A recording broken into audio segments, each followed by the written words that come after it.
Here is an update on my 1450 Cub Cadet. Well, I took the hood off of it, and I went out and got some castor oil, 10W30, changed the oil in it. That old stuff is getting pretty black. I just went in and changed it. I don't know what weight it had in it or anything, but took the hood off, and the side panel's sitting right over there if you're wondering. And I'm gonna repaint the heat shield, and I'm gonna see if my daddy, he'll go to work, when he goes to work, see if he'll weld that up all around there, so I don't have to buy a new one. But if I have to buy a new one, I guess I will. But I'm gonna see if he can weld it for right now, so I can save up some money and buy one. I hate to buy one right now, but I think he can weld it up for me.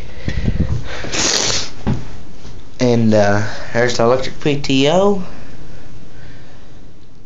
exhaust, head, coil,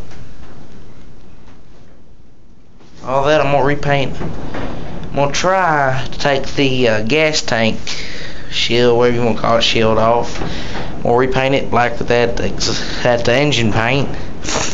I'm gonna try. I hate to pull the motor, because the only way I'm gonna get that engine cover off is if I pull the motor. And I hate to do that. I'm thinking about just painting that and just waiting until I pull the motor to paint that. I'm thinking about going and repainting that and that. I got a sheet to cover the hood and stuff up with, so I don't get nothing on them. If I can find a tarp, I'm gonna cover that tarp up with the mower. Cover the mower up with the tarp. I drove it this morning and cranked up just fine, about 50 degrees. And yeah, I'll give you some more updates on it later. Bye.